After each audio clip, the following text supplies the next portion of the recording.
জাযাকাল্লাহু খাইরান।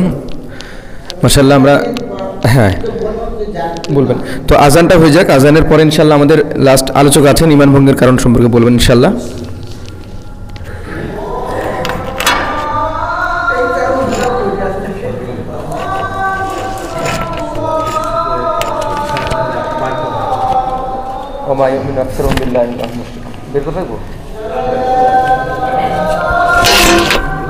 এদের অজু নেই, অজু করতে পারেন। 10 মিনিট আলোচনা হবে, তারপর আমরা চলে যাব, ঠিক আছে?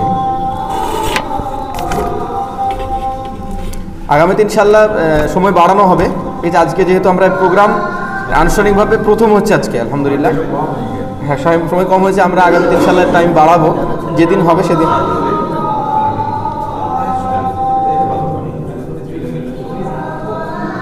মানুষ চলে যাচ্ছে না, উজু করতে যাচ্ছে।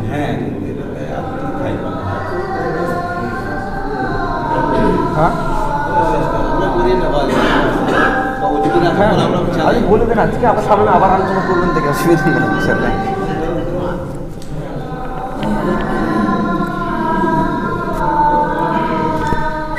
আজকে অন্তত পক্ষে লেখা যেটা আছে আমরা একটু কভার করে নিই।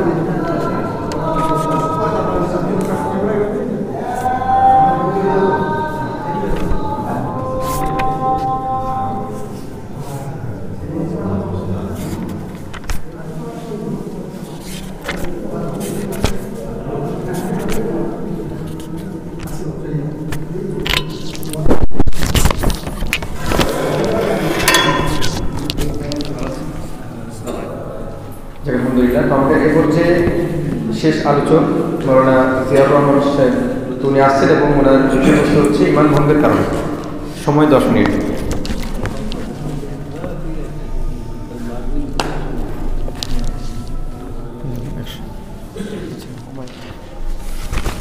আসসালামু আলাইকুম ওয়া রাহমাতুল্লাহি ওয়া বারাকাতুহু। ইন্নাল হামদালিল্লাহি নাহমাদুহু ওয়া নুসাল্লি আলা রাসূলিহিল কারীম। আম্মা বা'দ, ফাআউযু বিল্লাহি মিনাশ শাইতানির রাজীম। বিসমিল্লাহির রহমানির রহিম। ওয়া মা ইউমিনু আকসারুহুম বিল্লাহি ইল্লা ওয়া হুম মুশরিকুন। উপস্থিত সভাপতি সাহেব, শ্রদ্ধেয় উলামা ইকরামগণ, বয়োজ্যেষ্ঠ বয়কনিষ্ঠ ইসলাম দরদি ভাতৃদ্বয়, প্রশংসা মাত্রে আল্লাহ রাব্বুল আলামিনের, যিনি আমাদেরকে সৃষ্টি সেরা মানুষকে সৃষ্টি করেছেন। অতঃপর শেষ নবী মুহাম্মদ সাল্লাল্লাহু আলাইহি ওয়াসাল্লামের প্রতি অসংখ্য দরুদ ও সালাম বর্ষিত হোক। সকলে বলেন আল্লাহুম্মা আমিন। আমি সূরা ইউসুফের 106 নম্বর আয়াত পাঠ করেছি। এই আয়াতে কারিমাকে সামনে রেখে আমি আমার সংক্ষিপ্ত আলোচনার রীতিটা ইনশাআল্লাহ। আমি যে আয়াতটা পাঠ করেছি, আয়াতে কারিমায় আল্লাহ পাক বলছেন, অধিকাংশ মানুষ ঈমান আনা সত্ত্বেও মুশরিক। আমরা এই আয়াতে কারিমা থেকে একটা বিষয় স্পষ্টভাবে জানতে পারলাম যে ঈমান নিয়ে আসার পর আমরা ঈমান নিয়ে আসলাম, ঈমান কিভাবে আনতে হয়, ঈমান আনার কি কি শর্ত আছে, এগুলো আলোচ্য বিষয় না। আমার যেটা আলোচ্য বিষয় সেটা হচ্ছে ঈমান ভঙ্গের কারণসমূহ। তো ঈমান আমরা আনার পর ঈমান আবার ভেঙেও যায়। সাপোজ উদাহরণস্বরূপ বলছি, যেমন অজু করি আমরা, তো অজু করলে পারে কয়েকটা কারণ ঘটলে পারে, অজু করার পর কয়েকটা কারণ ঘটলে, কয়েকটা কারণের মধ্যে যে কোনো একটা কারণ ঘটলেই অজু ভেঙে যায়। নতুন করে অজু করার পরে আবার নামাজ শুরু করতে হয়। এখন আপনি আমি নামাজ পড়ছি, সাপোজ জোহরের নামাজ, জোহরের 4 রাকাত ফরজ নামাজ পড়তে শুরু করেছি। অজু করার পরে সালাম ফেরানোর আগে অজু ভেঙে গিয়েছে, তাহলে কি হবে? আমার 4 রাকাত নামাজ সবটাই বাতিল হয়ে গিয়েছে। নতুন করে আবার অজু করে আবারও আমাকে নামাজ পড়তে হবে। তো নামাজও ভেঙে যায়, আবার অজুও ভেঙে যায়। ঠিক তেমনি ঈমান আনাটাই যথেষ্ট নয়, ঈমান ভেঙেও যায়। তাহলে পরে ঈমান ভাঙে কিসে? শিরক করলে। আপনি আমি ঈমান নিয়ে এসেছি, ঈমান নিয়ে আসার পরে যদি শিরক করি তাহলে পরে ঈমান ভেঙে যাবে। তাগুতকে বর্জন যদি না করি তাহলে তো ঈমান আনাই হবে না। ঈমান আনতে গেলে পরে 1 নম্বর শর্ত হচ্ছে তাগুতকে বর্জন করা। যেমন লা ইলাহা, ইলাহ এটা তাগুত, এই ইলাহ এটা হচ্ছে তাগুত। তাগুতের ব্যাখ্যা আমি পরে দিচ্ছি সংক্ষিপ্ত আকারে। তারপরে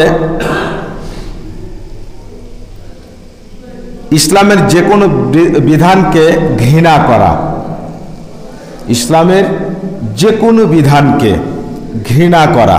যদি আমরা ইসলামের কোনো বিধানকে ঘৃণা করি তাহলে পরে ঈমান ভেঙে যাবে। জাদুটোনায় বিশ্বাস করা, আমরা কেউ যদি জাদুটোনাকে বিশ্বাস করি তাহলেও আমাদের ঈমান ভেঙে যাবে। মাধ্যম বানানো, আল্লাহ পাক এবং আপনার আমার মধ্যে, আল্লাহ পাক এবং আপনার মধ্যে, আল্লাহ পাক এবং আমার মধ্যে অন্য কোনো কিছুকে, অন্য কোনো বস্তুকে, অন্য কোনো মানুষকে, যে কোনো কাউকে যদি মান্যতার দেওয়ার দিক থেকে, ইবাদতের দিক থেকে আমরা মাধ্যম মেনে থাকি বা আমার উপকার করে দেবে বা উপকার হবে, এই ধরনের যদি মাধ্যম তৈরি করি কাউকে, তাহলে পরে এটা হবে ঈমান ভঙ্গের একটা কারণ। তারপর কোনো কাফিরকে যদি কাফের মনে না করি তাহলে পরে ঈমান ভেঙে যাবে। কোনো মুসলিমকে যদি আমরা মুসলিম মনে না করি তাহলেও কাফির, তাহলেও ঈমান ভেঙে যাবে। কোরআন ছাড়া বিচার ফায়সালা দেওয়া, কোরআন ছাড়া বিচার ফায়সালা দেওয়া এটাও ঈমান ভঙ্গের একটা কারণ। কোনো মানুষ বিচার করতে গিয়ে কোরআন ছাড়া নিজের মস্তিষ্ক প্রসূত ফায়সালা যদি দেয় কোনো বিচারে, তাহলে তাতেও ঈমান ভেঙে যাবে। তারপরে নবীর আদর্শ ছাড়া অন্যের আদর্শকে পছন্দ করা। নবী মুহাম্মদ রাসূলুল্লাহ সাল্লাল্লাহু আলাইহি সাল্লাম যে আদর্শ আমাদের সামনে পেশ করে গিয়েছেন, এই আদর্শকে বাদ দিয়ে অন্য কোনো আদর্শকে যদি, নবী মুহাম্মদ সাল্লাল্লাহু আলাইহি সাল্লামের আদর্শকে যদি আমরা পছন্দ না করি, যে কোনো একটা আদর্শকে, তাহলে আমাদের ঈমান ভেঙে যাবে। নবী মুহাম্মদ সাল্লাল্লাহু আলাইহি সাল্লামকে বাদ দিয়ে অন্য কাউকে আদর্শিক নেতা মনে করা, মুহাম্মদ সাল্লাল্লাহু আলাইহি সাল্লামকে বাদ দিয়ে পৃথিবীর যে কোনো মানুষকে আদর্শিক নেতা হিসাবে মান্যতা দেওয়া, এটাও ঈমান ভঙ্গের একটা কারণ। তথা কোনো মানুষ আমরা যদি মুহাম্মদ সাল্লাল্লাহু আলাইহি সাল্লামকে বাদ দিয়ে যে কোনো মানুষকে আমরা নেতা হিসাবে মান্যতা দিই, পছন্দ করি, তাহলে পরে সেটা হবে ঈমান ভঙ্গের একটা কারণ।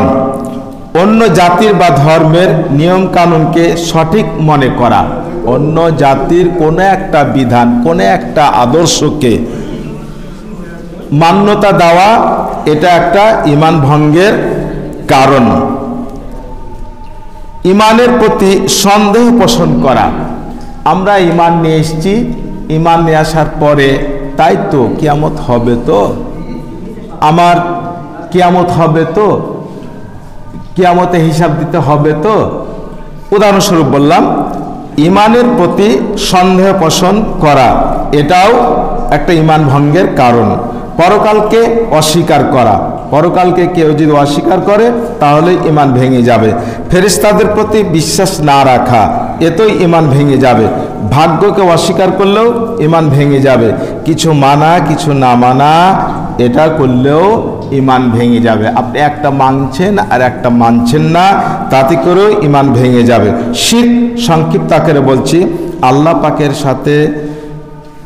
পাকের সাথে কোনো কিছুকে সাদৃশ্য করা, শুভ অশুভ বিশ্বাস করা, ভাগ্য গণনা করা বা গণকের কাছে যাওয়া, গত কাজে যদি ব্যবহার করা, মাধ্যম গ্রহণ করা, বেদিতে ফুল দেওয়া ও শ্রদ্ধা জ্ঞাপন করা, যে কোনো বস্তুর পুজো করা, কবর ও মাজার পুজো করা, দান করা, কবর মাজারে দান করা, অষ্টম ধাতুর আংটি পরা ইত্যাদি, এগুলোতে শিরক রয়েছে। তাগুত বলা হয় মানুষের গড়া দুনিয়াবি যত রকমের মতাদর্শন, নিয়ম কানুন, আইন ও পদ্ধতি, সমাজ ও রাষ্ট্রীয় ব্যবস্থা, জীবন বিধান, যেমন সমাজতন্ত্র, গণতন্ত্র, ধর্মনিরপেক্ষতাবাদ, জাতীয়তাবাদ, মাজার ও কবর পূজা, মূর্তি পূজা, ভাস্কর্য, পীর, অলি, আউলিয়া, এক কথায় আল্লাহ তার বিধান বাদ দিয়ে সকল কিছুই তাগুত। তাহলে পর আমরা এটা বুঝতে পারলাম যে তাগুত হচ্ছে মানুষের মস্তিষ্ক দ্বারা যে সংবিধান, নিয়ম কানুন, সমাজ ব্যবস্থা, আইনি ব্যবস্থা, এগুলো সবগুলোই হচ্ছে তাগুত। তাছাড়াও নিজের আত্মা যদি মহান স্রষ্টার দেওয়া বিধান অনুযায়ী না পরিচালিত করে নিজের ইচ্ছার গোলাম আমরা হই, সেটাও হবে তাগুতের অনুসরণ করা। অতএব আমাদেরকে তাগুতকে বর্জন করতে হবে। আমরা এখানে তাগুত সম্পর্কে যেটা বুঝলাম সেটা হচ্ছে এই যে মানুষের দুনিয়াবি যত রকমের মতাদর্শ, নিয়ম কানুন, আইন ও পদ্ধতি, সমাজ ও রাষ্ট্রীয় ব্যবস্থা, জীবন বিধান, সমাজতন্ত্র, গণতন্ত্র, ধর্মীয় নিরপেক্ষতাবাদ, জাতীয়তাবাদ, এগুলো হচ্ছে তাগুত। আর এইগুলোকে বর্জন না করে, এগুলোকে পরিত্যাগ না করে কোনো মানুষ যদি নামাজ, রোজা, হজ, জাকাত, কালেমা যাই করুক না কেন, যে আমলই করুক না কেন, তা গ্রহণযোগ্যতা পাবে না। আর ঈমান ভেঙে যাওয়ার পরে গত জীবনের আমলগুলো সবগুলোই বরবাদ হয়ে যাবে। আল্লাহ রাব্বুল আলামিন বেশ কিছু নবী রাসূলদের নাম এক জায়গায় পরপর উল্লেখ করার পরে বললেন যে তোমরাও যদি শিরক করো তাহলেও আমি তোমাদের আমলগুলোকে বরবাদ করে দিব। এমনকি নবী মুহাম্মদ সাল্লাল্লাহু আলাইহি সাল্লামকেও একইভাবে কথা বলেছেন আল্লাহ পাক যে তুমি যদি শিরক করো তাহলে পরে আমি তোমার আমলকে শিরক করতে তাহলে আমি তোমার আমলকে বরবাদ করে দিতাম। অতএব আমাদের ঈমান আনার পর আবার ঈমান ভেঙেও যায়, তাই আমাদেরকে সদা সর্বদা লক্ষ্য রাখতে হবে যে আমাদের কর্মে, কাজে, বিশ্বাসে, চলাফেরাতে কোনো অংশেই যেন আমাদের ঈমান ভেঙে না গিয়ে থাকে। আমাদের অজান্তে, অবচেতন মনেই হয়তো ঈমান ভেঙেও গিয়েছে। আমরা অনেক সময় অনেক মতাদর্শের পিছনে ছুটেছি, সমাজতন্ত্র, গণতন্ত্র, ধর্মনিরপেক্ষতাবাদ, জাতীয়তাবাদ, মানুষের তৈরি করা নিয়ম পদ্ধতি, যেমন কার্ল মার্কস, লেনিন, মাও সেতুং, এই লোকগুলো তাগুত। আর এই লোকগুলোর আনুগত্য করা, এই লোকগুলোর নিয়ম কানুন, প্রসেস পদ্ধতির উপরে জীবন যাপন করা, এগুলো তাগুতকে মেনে চলার। এই তাগুতকে বর্জন না করে কোনো মানুষ যদি আমল করে, দান খায়রাত যাই করে না কোনো, ভালো কাজ করুক, হজ করুক, জাকাত দেখ, নামাজ পড়ুক, বরবাদ হয়ে যাবে। তাই আল্লাহ পাক আমাদেরকে তৌফিক দান করুন যাতে করে আমরা ঈমানের উপর মৃত্যুবরণ করতে পারি। আসসালামু আলাইকুম ওয়া রাহমাতুল্লাহি ওয়া বারাকাতুহু। মাশাআল্লাহ, আমরা গুরুত্বপূর্ণ আলোচনা শুনলাম। তো যেহেতু সময় আমাদের খুবই সংক্ষিপ্ত ছিল, সেই